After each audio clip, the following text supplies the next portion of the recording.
दोस्तों, आज आप लोगों के सामने चाणक्य की एक और महत्वपूर्ण रणनीति लेकर आए हैं कि जैसे चाणक्य की हर एक नीति में दोस्तों सफलता के राज छुपे हुए हैं। अगर हम भली भांति चाणक्य की सारी नीतियों को समझ गए और उसे अपने जीवन में उतार लिए, हमें सफल होने से कोई भी नहीं रोक सकता, हमारा कोई भी दुश्मन कुछ नहीं कर सकता है।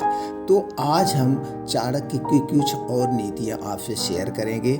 जैसे दोस्तों, जन्म से पहले ही हमारे तय हो जाती हैं 5 चीज़ें, ऐसे कर सकते हैं बदलाव। तो दोस्तों, कौन सी 5 चीज़ें हैं हम जानते हैं। आचार्य चाणक्य का मानना है कुछ चीज़ें व्यक्ति के जन्म से पहले तय हो जाती हैं, लेकिन वह यह इससे भी इनकार नहीं करते कि इसमें हम कुछ और बदलाव भी कर सकते हैं। आचार्य चाणक्य ने सुकून से जीने के लिए अपने नीति ग्रंथ में सैकड़ों नीतियों का उल्लेख किया है।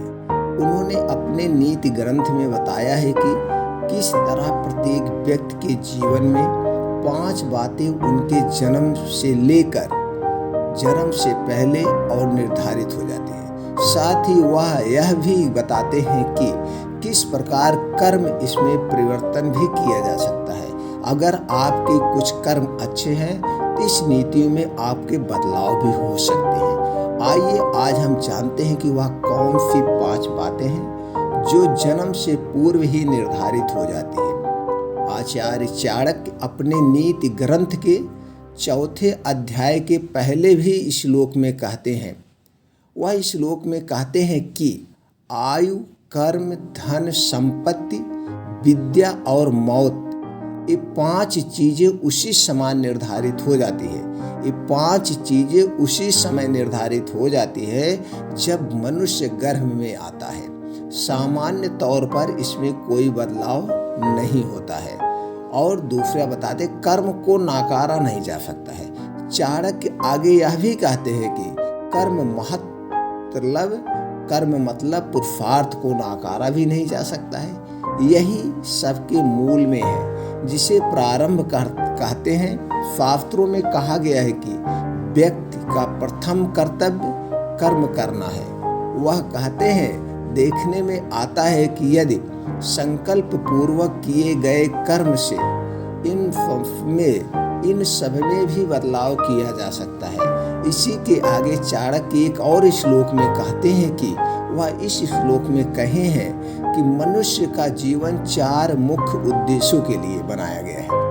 मनुष्य का जीवन 4 मुख्य उद्देश्यों के लिए बनाया गया है: धर्म, अर्थ, काम और मोक्ष। कौन से 4 उद्देश्य हैं?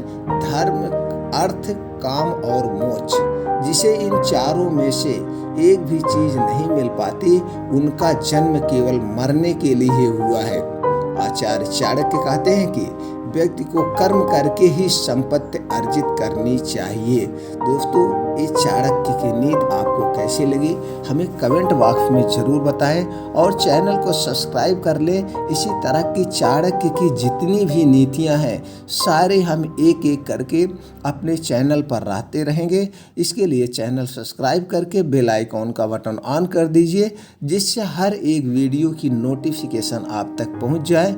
दोस्तों, तो हमारा उत्साह बढ़ाने के लिए आप एक लाइक कर सकते हैं या कमेंट बॉक्स में ओके या थैंक्स या और कोई आप हमसे जानना चाहते हैं वो हमें शेयर कर सकते हैं। फिर मिलते हैं अगले वीडियो में नई जानकारी के साथ।